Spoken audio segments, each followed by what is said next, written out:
Hey, welcome back to the channel. This is Anka Engineering, and I'm Herman Wakeman. I just thought I would do a year in review. How did 2004 go for this channel? And I also thought I would touch upon some of the subjects and projects that I proposed in the past and what plans I'll be actually implementing in the next few months. All right, let's get stuck in.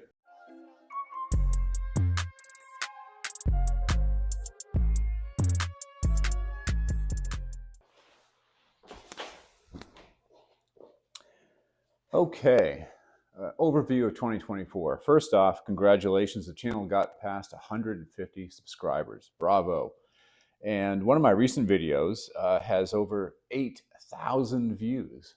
And that brought in a lot of these new members or subscribers.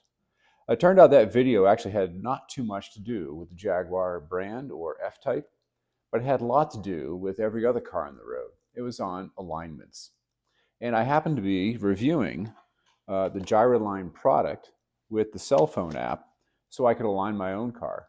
And that had broad appeal.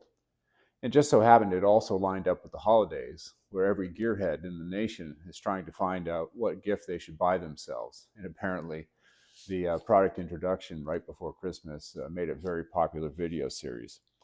So, either way, back to business. In the past, I proposed a bunch of different videos on subjects like the reset procedure for emergency brakes or reset for your Jaguar engine light, and all these secret sequences of opening doors, stepping on gas pedals, and I've just never had the time to put that together. It turns out every time I need a reset procedure, I usually just look it up on the internet right at that moment, find it, execute it, done.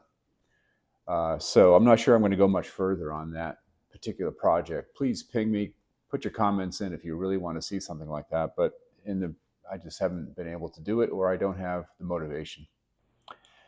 I did comment earlier about a lightweight F-Type and what would that look like. And I've actually had the chance to run some simulations and run some estimates and calculations of how much each component weighs and what's sprung mass versus unsprung mass and where's the mass in the car. I came up with about 600 pounds. But that's gutting the F-Type as it sits today, which is a Grand Touring sports car.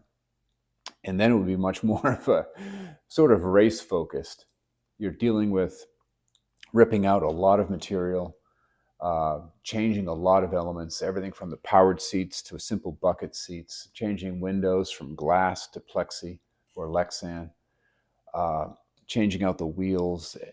It's a lot of work.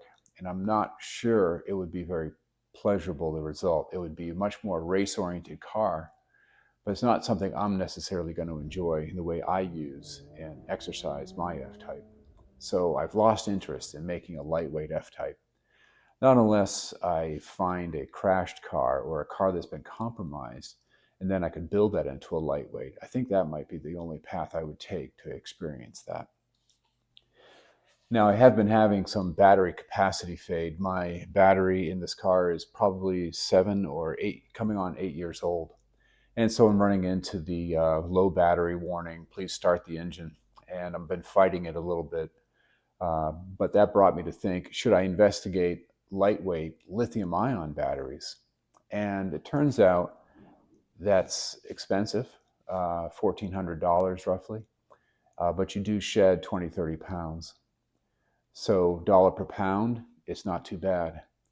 But then you have a lithium-ion battery that's already starting potentially with less capacity than a brand new lead-acid battery.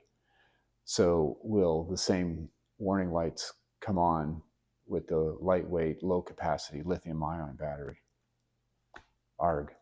So that's another challenge. Or do I simply go back to the heavy lead-acid? Plenty of capacity, plenty of weight, gets the job done. We'll see. Now, I did have a chance to travel to England, UK, for personal, family business. But I also had a chance to talk with a bunch of Jaguar parts suppliers, and one in particular, which will help me to realize my goal of bringing differential solutions, rear differential solutions, to many more of you, instead of what I can do here by myself under the Anka Engineering umbrella. And so I'm developing that relationship, and stay tuned for updates and how we can then get many of you the rear ends you want of the particular flavor or style. Now, my car also needs the new coolant Y pipes.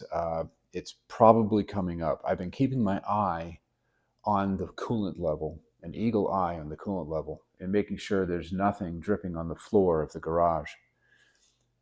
So once that first drop shows up, I'm probably going to dive right in, pull off the supercharger, change the Y pipes, oh, and the crossover pipe in the back, and oh, the water pump, and oh, symposer delete, and thermostat housing, et cetera, et cetera, et cetera.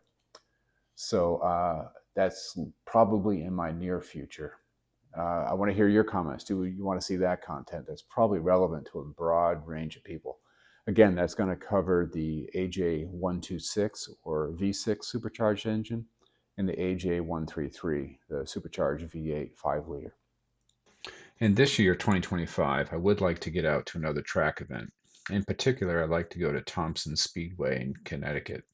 It's the closest track to my house, but also a few years back, I had a motorcycle incident there, cracked a few ribs, and so I'd like to go back fresh and attack the track again, except this time in the Jaguar.